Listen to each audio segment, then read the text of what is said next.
Então, colegas, boa tarde mais uma vez. Sejam bem-vindos e bem-vindas a esse nosso encontro de hoje, né, que vai ser o encontro final, não o derradeiro, que temos muita transmissão psicanalítica por aí, por vir, ainda em 2025 e, sobretudo, em 2026. Já aproveito para deixar aqui convites. No dia 10 teremos uma aula aberta de Lacan, aqui no Semblante, com o professor Jacob Ziak. Então, podem se inscrever pelo site do Semblante. Essa aula ela é aberta, é gratuita, no dia 10 de dezembro, às 20 horas, né, Paola? E, colegas, no dia 17 nós teremos uma live de final de ano, também aqui no Semblante, com a professora Juliana Lara, falando sobre lutos e encerramentos de ciclos. Essa live vai ser transmitida pelo nosso canal YouTube. Então, deixo aqui o convite para vocês ainda dessas atividades. Estamos finalizando além do princípio do prazer, mas, né, continuamos aí produzindo transmissão psicanalítica. E fiquem ligados que teremos algumas novidades para 2026. E ainda, né, lembrando que quem ainda não concorreu, ainda não foi ao nosso site para concorrer uma bolsa de 50% do Semblante, nós teremos um sorteio hoje às 19 horas no nosso site, desculpe, no nosso Instagram.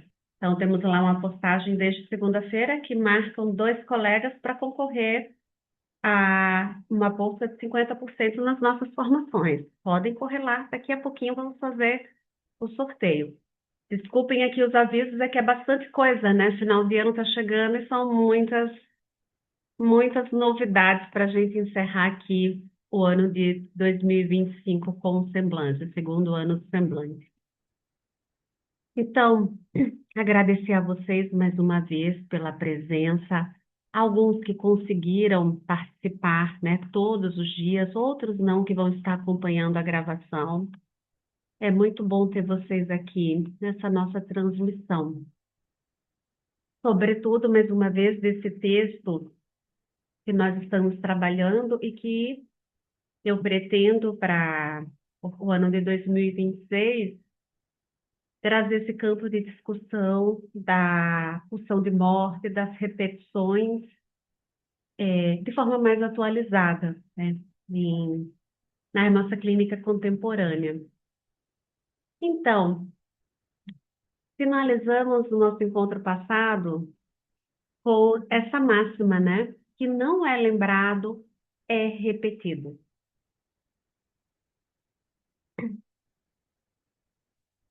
Esse texto do Freud, além do princípio do prazer, é um dos textos também fundamentais para a gente compreender a noção de trauma na psicanálise, que vai se desenvolver a partir, claro, de noções freudianas.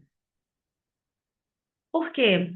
Porque se o que é lembrado, se o que não é lembrado é repetido, e a repetição ela é um desprazer, e o princípio de funcionamento do aparelho psíquico é a evitação do desprazer. Então, do que é que a gente vai estar falando nessa ordem também de uma repetição? O Freud vai trazer sobre o evento traumático. Colegas, trauma em psicanálise é um conceito muito abrangente, porque ele está na ordem do surgimento da psicanálise freudiana, quando o Freud estava olhando ainda para os estudos sobre a histeria, sobre a análise das histéricas, e ele estava teorizando sobre um trauma da sedução infantil por um adulto, né? Então, primeiro ele tece uma teoria de uma sedução infantil que haveria sido traumática, para, nos anos entre 1895 e 1900, ele ir percorrendo estudos, análises e também autoanálise. E nós podemos acompanhar esse percurso freudiano desses anos através da correspondência dele a Fliess. a William Fries, que foi seu otorrinolaringologista, né, que teve durante muito tempo ao lado do Freud, durante as várias cirurgias que ele fez, do câncer de palato. E uma das elaborações dele é que não era possível que todas aquelas crianças na clínica, que na verdade chegavam os adultos para análise, mas essas crianças desses adultos pudessem ter sofrido uma sedução de um adulto. Ou seja, era muito, era muito um termo que a gente vai chamar um número alto de abusos sexuais ou de seduções, que na verdade hoje a gente iria chamar de abuso, nomear assim, né, para a clínica. Então, a partir da sua própria autoanálise, da relação que ele vai ter com o pai, com a mãe, em que isso vai estar presente nas cartas, ele vai chegar à teoria da fantasia traumática. Então, não seria mais um trauma da sedução, mas de uma fantasia traumática. Que fantasia seria essa? De que ordem seria essa fantasia? A sexualidade infantil. Eu estou trazendo essa fantasia traumática para a gente pensar que é o complexo de Édipo, ele vai tratar do complexo de Édipo a partir daí, não para a gente adentrar esse conceito aqui de trauma, mas para nós refletirmos como o trauma está desde o início presente na produção teórica psicanalítica. Então, lá na neurose histérica, o Freud já estava pensando em um trauma que produziria aqueles sintomas na vida adulta.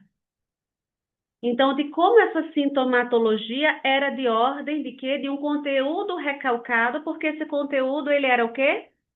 Traumático. Mas traumático porque causaria, sim, um desprazer ao ego, um sofrimento, conflito intrapsíquico entre o ego e o id. Ponto. Temos esse conceito aqui de trauma que nós precisamos guardar, agora suspender, deixar guardado, suspenso. Por quê? Porque nós temos um texto de 1920 em que o Freud foi começando a lidar com outras situações, a exemplo das guerras, atendendo sujeitos que viveram em zonas de conflito e, sobretudo, soldados sobreviventes da guerra, a partir dos quais ele vai lidar com um outro conceito de trauma. Por isso que eu falei que o conceito de trauma é muito abrangente na psicanálise. Nós temos esse conceito surgindo lá na teoria da sexualidade, mas ele vai se desdobrando, são vários conceitos distintos. Por quê? Porque a gente chega aqui a 1920 e há um estado da arte, ou seja, da teoria psicanalítica, de que o evento traumático, olhando para esse campo da guerra, é um evento sem sentido e sem representação. E esse evento é sem sentido e sem representação porque ele é sem sentido justamente porque ele não encontra uma representação psíquica. É algo que não foi vivenciado, o campo psíquico não tem uma defesa para ele, para lidar com esse trauma, uma defesa específica para lidar com ele. E, colegas, veja só, esse evento, ele rompe a barreira psíquica. É um evento de rompimento. Logo, é um evento que o quê? Ele se repete em busca de quê? De cura ou de solução. Trouxe aqui, e o Freud vai se debruçar, ele vai trazer aspectos da medicina e da biologia Ele vai trazer ele vai falar na vesícula. Vamos pensar na vesícula, a célula. A célula é uma vesícula, né? Por quê? Porque se o que protege o psiquismo é a angústia, o trauma é um evento que ocorre sem a barreira da angústia. É aquele evento que na semana passada nós falamos que é da ordem de um susto, de um terror, que pega o sujeito o quê? Sem proteção. Por que que a angústia é protetora? Porque a angústia, ela surge no meu psiquismo para dizer que tem um perigo, tem algo do qual eu devo me proteger. O trauma é um evento que ele vai ocorrer, ele vem do mundo externo, é produzido pelo ambiente externo, mas que ao encontro com o psiquismo, ele não tem o que a barreira de proteção que seria a angústia. Por isso que ele, quando a gente fala que ele rompe o psiquismo, rompe o tecido psíquico, é porque o psiquismo ele se encontra sem proteção para o evento traumático. Logo que, se não tem proteção, esse evento ele chega com uma carga alta, produzindo uma carga alta de excitabilidade e não encontra uma representação. É nesse sentido que dentro de uma clínica da excitação, vamos pensar numa clínica da excitação, o trauma ele fica sendo vivido e repetido muitas vezes do que no campo somático. Exemplo, alguém aqui que já teve contato com sujeitos com síndrome de pânico, com crises de ansiedade, episódios, crises de ansiedade ou transtorno de ansiedade generalizada. Nós temos aí um exemplo do que é essa alta excitabilidade vivenciada, o que? Olha, corpo. Não há um campo da representação, porque não tem um sentido, né? É por isso que o Freud falava dos sonhos que ficavam se repetindo e os sujeitos acordavam com taquicardia e vários sintomas somáticos, né? Muitas somatizações. Aqui, nós já chegamos a uma definição de angústia para o Freud, lembrando que a angústia também é um conceito muito amplo e com muitos desdobramentos na psicanálise. É que vai de Freud ao Lacan, e nós vamos para o André Green, que também vai tratar isso dentro do campo da pulsão de morte. Então, é um conceito que também se desdobra muito, e a gente tem que prestar muita atenção. Aqui o Freud está em 1920 nos trazendo que a angústia é uma defesa. A angústia nos faz produzir defesas. Lembram, eu vou atravessar uma rua à noite, é uma rua escura, eu vou olhar, tá vindo alguém, tá vindo um carro de farol apagado, o que que é? O que que tem nessa rua? E por quê? Porque vamos pensar num campo de angústia ou de ansiedade que já me produz o quê? Possíveis defesas para que eu não seja surpreendida, olha o susto, surpreendida por um evento externo. Barreira de proteção. Por quê? Porque nós chegamos aqui à chave de que a repetição do evento traumático, então, ela não obedeceria o princípio do prazer, né? Ela busca por uma produção de angústia, olha a defesa, por isso que o evento traumático ele produz a angústia depois. Tem um evento traumático, ele rompe a barreira numa forma de susto, de terror, horror, e a repetição, seja do sonho, o sonho vem com angústia, o sonho traumático vem com angústia. Colegas, eu recebi uma vez um adulto que tinha um sonho infantil, que era a repetição desse sonho, era um sonho de angústia infantil, que era essa criança, ela lembra sonhar com 4, 5 anos. Ela com o pai e a mãe no cemitério. E o pai e a mãe morrem. Michelle, ela conhecia um cemitério? Sim, tinha um cemitério perto da casa dela, ela conta. Perto da casa dela tinha um cemitério. E era onde os avós estavam enterrados. Mas de onde vinha esse sonho que produzia angústia?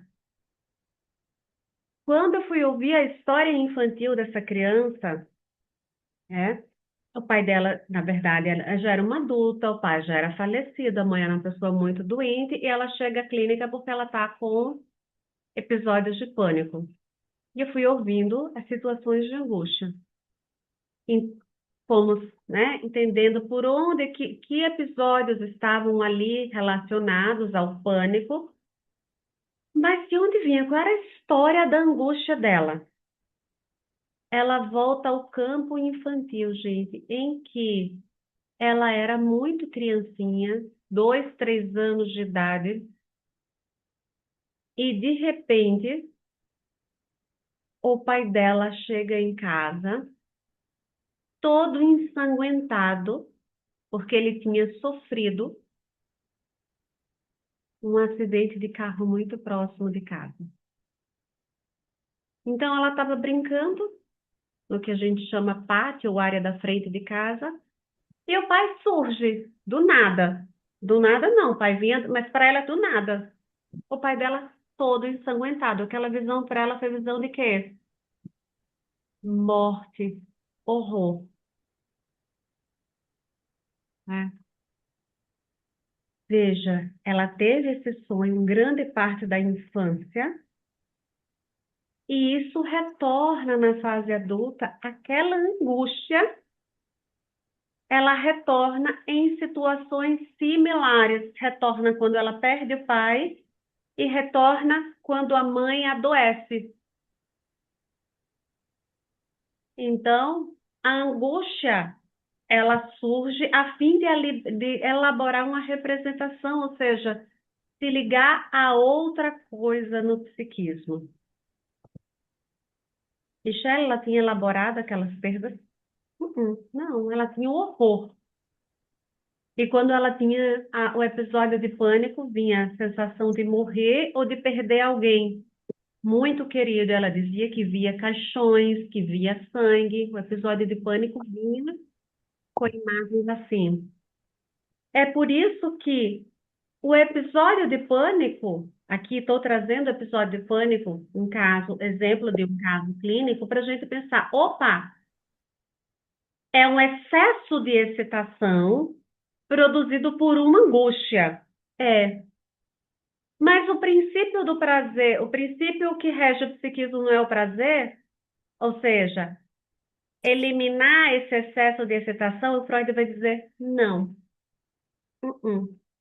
Nesse texto, sobretudo, ele vai modificar a compreensão sobre o funcionamento do aparelho psíquico, né?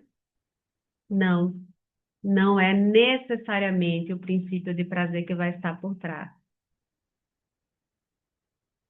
Então, trazendo, sobretudo, questões de guerra, e ele analisando isso, né, ele vai entender a economia libidinal envolvida em casos que têm dano físico, né? Em que o sujeito muitas vezes concentra a energia dele ou a libido no ferimento, se isolando de quê? Do fato que foi vivenciado. E ele traz isso como uma forma também de defesa psíquica. Quando o sujeito vivencia, por exemplo, um dano físico, é muito comum que ele concentre a sua libido na sua recuperação e no dano. Mas olha só, mas o fato foi o quê? Foi uma violência que ele sofreu. Opa, mas concentrar a energia mental nesse dano, na sua recuperação, faz com que ele não repita a experiência, ou seja, a angústia no plano psíquico. É uma defesa que ele foi observando também que muitos sujeitos desenvolvem. Então, e agora, José? O que que nós vamos ter com isso? O Freud, a partir do Freud. Uma nova teoria pulsional, pessoal. Então, o que o Freud está pensando, o que o Freud está nos trazendo de contribuição É uma nova forma de pensar a pulsão, a dinâmica pulsional e a economia psíquica. Está fazendo sentido para vocês? Ou seja, a dinâmica pulsional não visa mais exclusivamente a satisfação das pulsões, mas observa-se que o quê? Existem dinâmicas psíquicas ou funcionamentos psíquicos que levam a um campo, né, que produz repetidamente um campo de excitação pulsional, que é entendido lá antes como desprazer. Então, são sujeitos que vivem constantemente num campo de desprazer, de grande excitação pulsional. Colegas, hoje a gente olha para a clínica, nós vemos muitos casos que se relacionam a essa nova teoria pulsional de Freud, os chamados casos limítrofes. Todos vocês já devem ter ouvido falar na personalidade borderline, que é uma personalidade para nós. É uma personalidade que ela tem um excesso de excitação, né? Quando se fala na personalidade, costuma-se falar muito na oscilação, né? Afetiva, oscilação de humor, de emoções, enfim, o que chamem. Mas quando a gente está ouvindo essa oscilação, nós estamos ouvindo excessos funcionais. Opa, logo contraria o que o Freud nos trazia como uma regra geral de que o psiquismo era regido pelo princípio do prazer, né? Vamos ter psiquismos que não são regidos pelo princípio do prazer. Então, nós temos aqui uma outra teoria pulsional. Embora ele estivesse olhando alguns casos específicos, vendo o campo do trauma, hoje nós estamos em 2025 e nós temos aí novos dilemas. Muitos casos diferentes na clínica dos casos freudianos, que era outra clínica, era outro tempo. É a partir de então dessa nova dinâmica pulsional que ele vai desenvolver a teoria da pulsão de morte ou da dualidade pulsional de Eros e Thanatos. Então, nós temos nós não temos um indivíduo, um psiquismo regido pela pulsão de vida. Vamos ter agora uma dualidade funcional. Essas duas pulsões atuando que juntas no indivíduo. Em alguns momentos da vida ou em alguns indivíduos, algumas mais, uma quantidade maior, uma economia maior de uma ou de outra pulsão. Eros e Thanatos, em que ele vai retomar o quê? Na mitologia grega. Vida e morte. Eros, que é a vida, amor, né? O erotismo. E Thanatos, que é a morte. Então, Eros vai representar, nesse campo erótico, a pulsão de vida. Essa pulsão, ela busca por preservar, unir, criar, reproduzir. Ou seja, Eros, ele depende de quê? De um campo de estabilidade. Porque, e uma estabilidade e também de um instinto de que, olha, o que ele chamava de pulsão de autoconservação. Busca preservar o eu, unir, criar, reproduzir.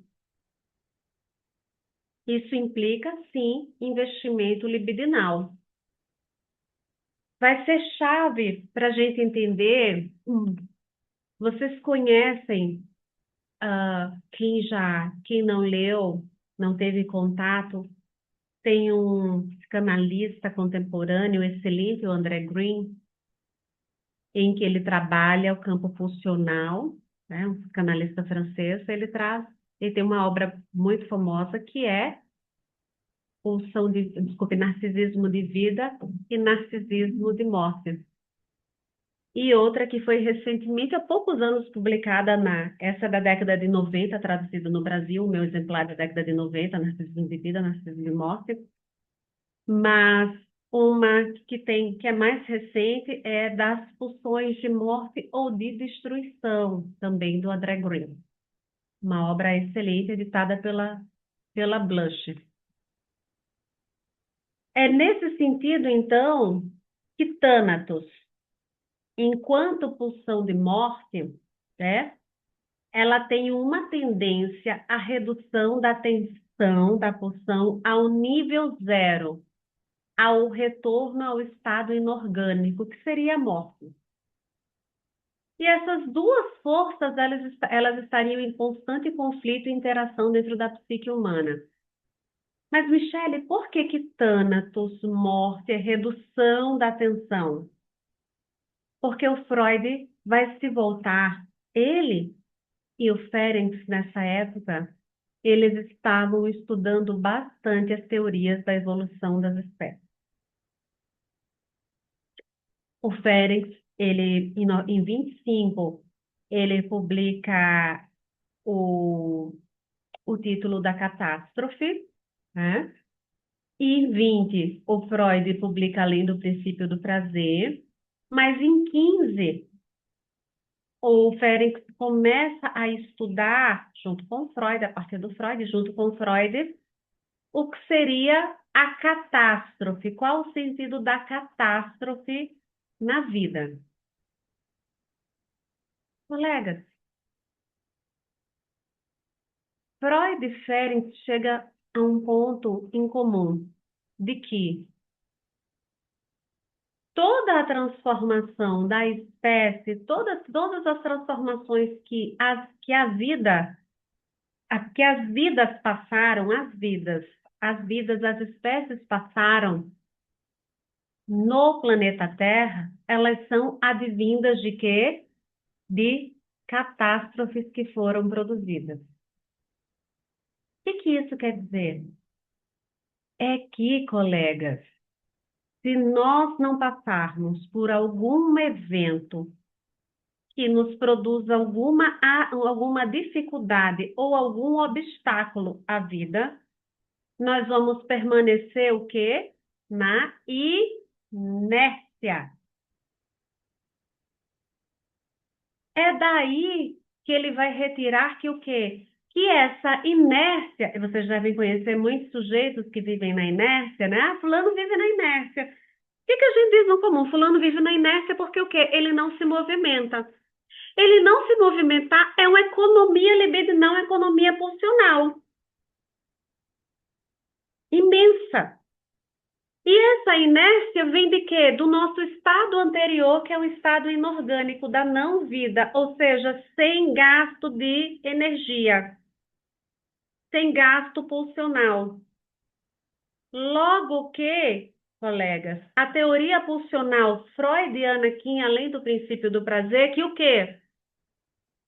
É que se nós não somos confrontados com um evento novo, com algum obstáculo que nos ponha o quê? Em movimento, a nossa tendência enquanto espécie, que é uma tendência que ele fala que é geral às espécies vivas, é o retorno ao estado que inorgânico, sem excitação, ou seja, com a menor excitação possível.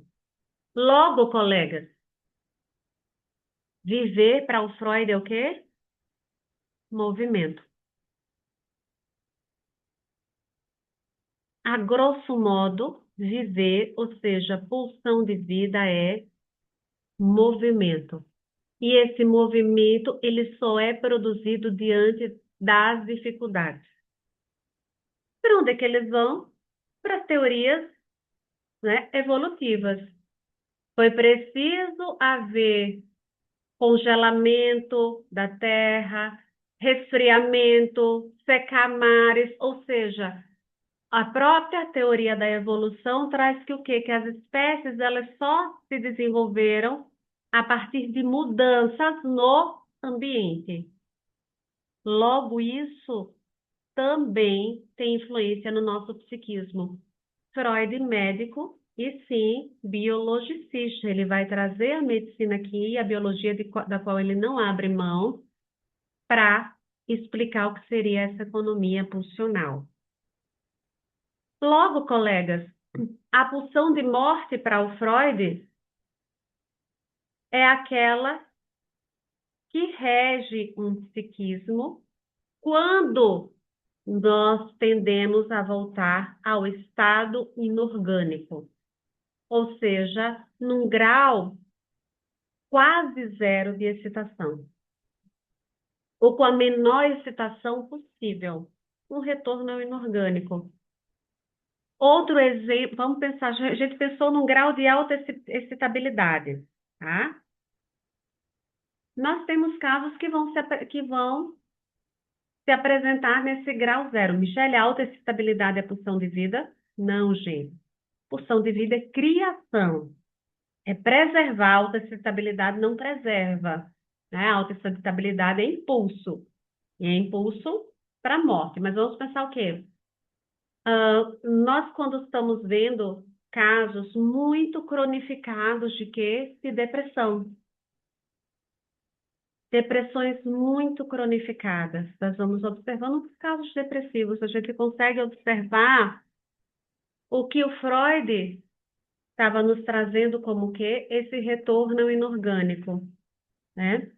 Que é, não é uma escolha que o sujeito faz? Não, colegas. É uma ausência de pulsão de vida. Porque a teoria da dualidade pulsional é que essas duas pulsões atuam em nós.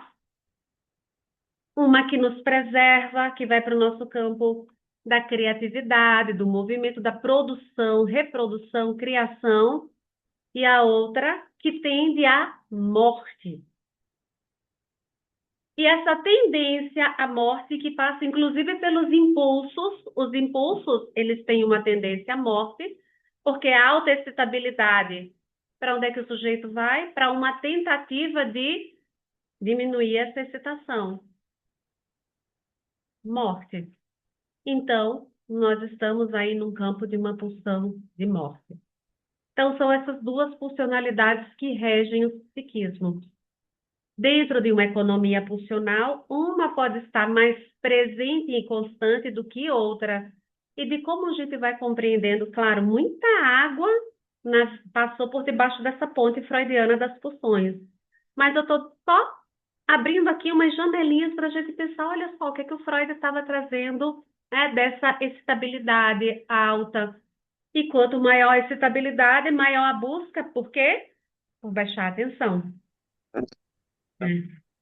E de como a gente pode ver isso em casos que nós chamamos hoje de casos difíceis, casos limítrofes. Uma presença maior, né, uma dimensão mais alta dessa pulsão de morte no psiquismo. É por isso que o quê? Para ele, essas duas forças elas estariam em constante conflito e interação dentro da psique humana, pessoal. A partir do Freud, nós vamos ter teorias que eu particularmente gosto muito dessa clínica pulsional, né? Temos teorias que são bonitas, no sentido de diletantes. Quem não conhece, pode conhecer Pierre Marty, André Green, que vão falar de quê? Da função do ambiente, já a partir da década de 70 e 80, da função do ambiente enquanto libidinizador do bebê. Ou seja, o bebê ele não nasceria com essa cota de pulsão de vida, né? Mas o quanto esse sujeito ele seria libidinizado pelo ambiente. Ou seja, libido é imunização, colega. Libido aqui, para essa teoria, é imunizar esse psiquismo de voltar ao quê? Ao estado inorgânico. Ou seja, essa energia erótica, vida. Isso já vem também, a gente vê já na década de 20, com 20 para 30, ali, transição Sandor Ferencz, trazendo essa teoria libidinal. Então, a pulsão de vida, ela está ligada ao quê? Ao conceito de desejo. Por quê? Porque se a pulsão de vida, lembra que eu disse, viver é movimento, e o que é que nos movimenta? A falta. O que movimenta é a falta. A falta é que nos gera o quê? Uma excitação pulsional. Falta não é vazio. Falta não é vazio. A falta nos gera uma excitação pulsional. Olhem para o carrinho da Black Friday de vocês vão saber se vocês estão com falta ou com vazio. E depois olhem o cartão de crédito, aí a gente vai ver o que foi impulso e o que foi desejo. Boa, né, Lisângela? A gente vai ver falta e vazio assim, impulso e desejo aí. Nossa, eu estava esperando há tanto tempo esse curso. Olha só, agora vou botar no meu carrinho aqui, porque o desejo ele é sustentado pela falta e a falta faz parte de uma espera. Por isso que a pulsão de vida ela tem um grau de excitabilidade que é outro, não é um grau que leva à morte. Porque é uma excitabilidade tão alta que ela precisa ser despencada, né? E vai para um campo impossível, assim, preciso eliminar isso aqui. Não, é de outra ordem. A pulsão de vida, ela se liga ao desejo insatisfeito. É a busca por uma satisfação perdida, e a gente volta lá à perda do primeiro objeto de amor, de satisfação pulsional. Alguns, dependendo da teoria, vão trazer o primeiro objeto de amor, o primeiro objeto de satisfação, ou o objeto primário, não importa. Vamos lá, esse primeiro objeto. Mas é a perda de satisfação. E que essa satisfação, ela vai ser buscada nas relações, nas atividades que nós fazemos, ou seja, num campo, sim, que o Freud já trazia lá no narcisismo, também de ideal do eu, que era o campo de satisfação que aquela criança encontrou, né? Eu quero retomar essa satisfação. Eu quero ser amado, eu me sentir amado. O Freud falava do amor, mas é de uma pulsão, né? Pessoal, a busca sempre por uma satisfação perdida, que quando encontra um objeto, não é mais aquele, passa a ser outro. Por isso que pulsão de vida está ligada a desejo, porque é a falta que impulsiona o movimento. Se eu tenho tudo, eu preciso me movimentar? Não, por isso que o Freud dizia que o quê? É a manutenção ao grau zero de excitabilidade, estado inorgânico. Por isso a gente não pode ter tudo, pessoal. Porque quando o ambiente ele é perfeito, quando ele não tem falta, o que é que reina? A pulsão de morte. O estado inorgânico, porque a pulsão de vida é movimento. Então, Michele, não é que assim, quando a gente fala pulsão de vida e pulsão de morte, a gente não está num grau valorativo aqui do que é vida e morte, numa linguagem popular. O Freud está trazendo uma teoria quantitativa da pulsão.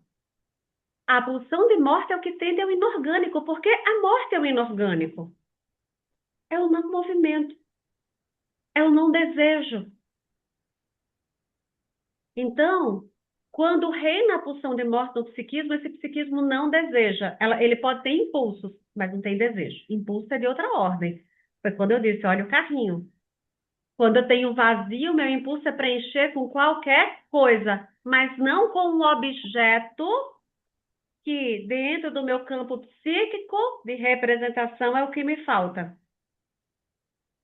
Então, a partir dessa teoria pulsional, veja por onde a gente vai desdobrando aqui. Estou trazendo já nessa fala, vocês já ouvem Lacan, já ouvem outros teóricos que vieram após Freud aí para pensar uma dinâmica pulsional e uma clínica do desejo.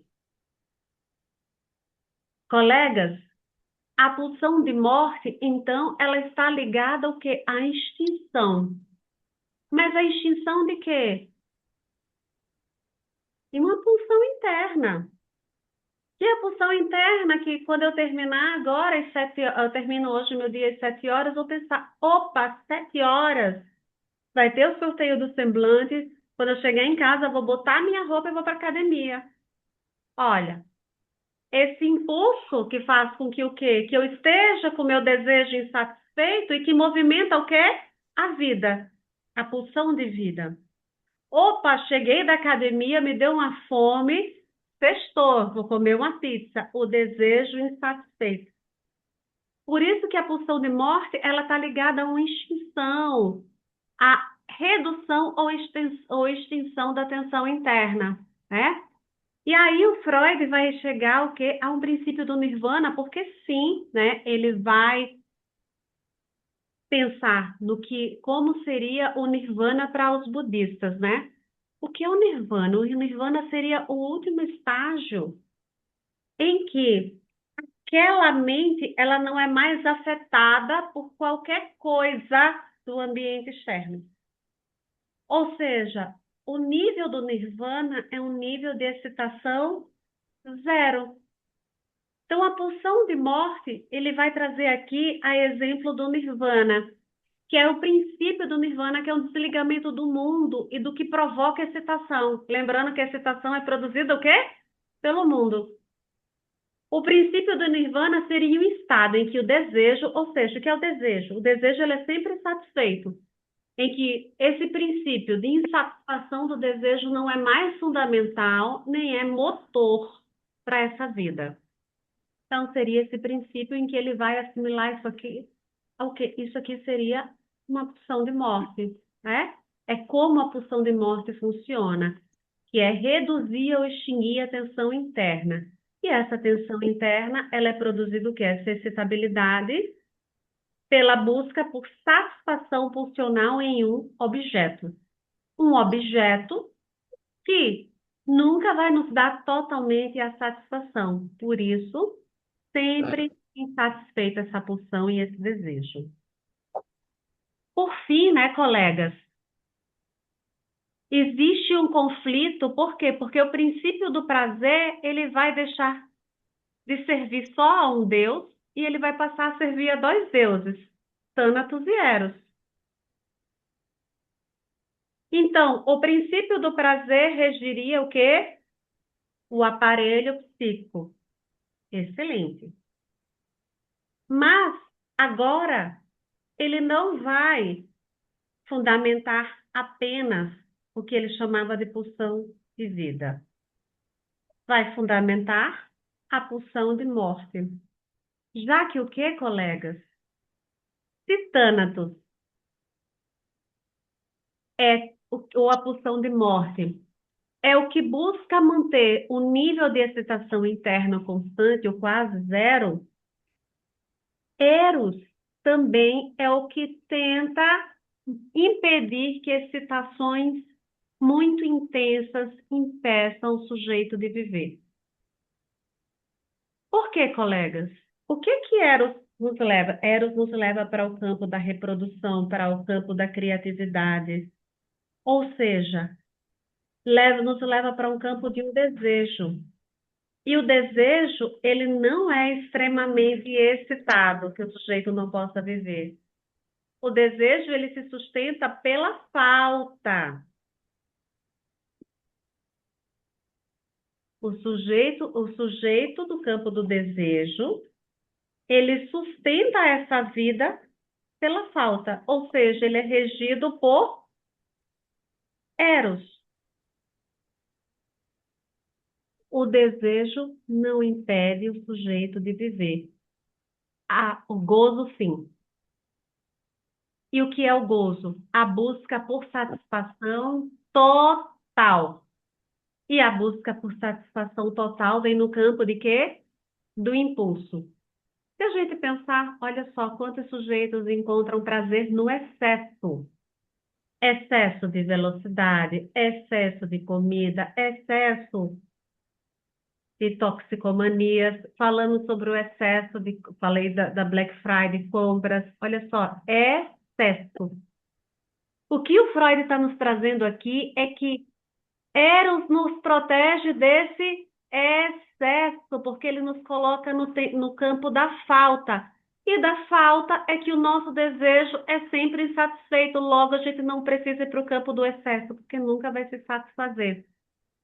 Então, o desejo, ele tem sempre, olha só, bem em termos lacanianos, o furo da falta. Então,